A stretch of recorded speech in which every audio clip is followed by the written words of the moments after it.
Roman راج، وادی گم، 7ویں قسط، شارق علی۔ واپسی کی چڑھائی کے دوران مقامی پورٹر بہادر میرے آگے تھا۔ بیس کیمپ کے ڈاکٹر ہونے کی رعایت کے سبب میرے کندھوں پر صرف 8 کلو سوکھی خوبانی کا اضافی بوجھ تھا۔ بہادر مجھ سے 2 گنا اور دیگر لوگ نسبتاً زیادہ بوجھ اٹھائے ہوئے تھے۔ ہم ایک بہتے چشمے کے پاس تھوڑی دیر آرام کو رکے تو میں نے بہادر سے پوچھا، برفانی چیتا دیکھا کبھی ان پہاڑوں میں؟ وہ بولا، نہیں صاحب، لیکن میرے پردادا نے مارا تھا نیزے سے ایک، بہت سال پہلے، انہی پہاڑوں میں۔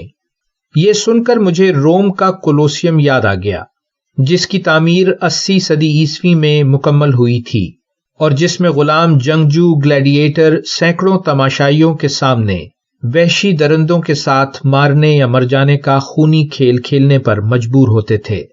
رومیوں کی فتوحات کی ابتدا 290 قبل مسیح میں اطالیہ کے مرکزی علاقوں پر قبضے سے ہوئی تھی۔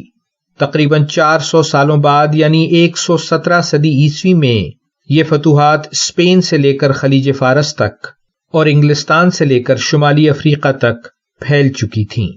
ان کے دور میں کئی شہروں کی تعمیر ہوئی جن کی گلیاں سیدھی قطاروں میں ہوتی تھیں۔ وہ اس زمانے کی واحد ترقی یافتہ قوم تھے جس نے تعمیرات میں بڑے پیمانے پر کنکریٹ کا استعمال کیا، محرابی طرز تعمیر کا آغاز کیا اور انہیں آپس میں جوڑ کر عظیم الشان عمارتیں بنائیں۔ چیتے کا فکر چھوڑو صاحب، چائے پیو۔ بہادر موقع دیکھ کر چائے تیار کر چکا تھا۔ میں دستانے اتار کر گرم کپ کی حدت سے لطف اندوز ہونے لگا۔ 100 صدی عیسوی میں رومن اپنے گھروں کے فرش کو گرم رکھنے کے لیے زیر زمین انتظامات کیا کرتے تھے۔ یہ الگ بات کہ ان آسائشوں اور حکمرانی کو برقرار رکھنے کے لیے ظالم رومی فوجوں نے ہر بغاوت کو بے رحمی سے کچلا۔ ادھر دوسری جانب اشوکا نے 238 سے 273 قبل مسیح کے دوران پہلی بار سارے ہندوستان کو زیر نگیں کر کے ایک وحدت بنایا۔ اس کے کچھ برس بعد یعنی 2014 قبل مسیح میں دیوار چین کی تعمیر مکمل ہوئی، جس کا مقصد شمال کی سمت سے حملہ کرنے والوں کو روکنا تھا۔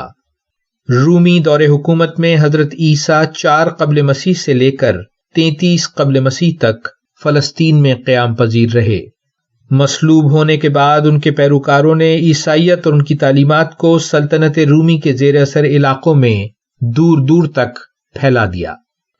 جاری ہے ویلیو ورسٹی۔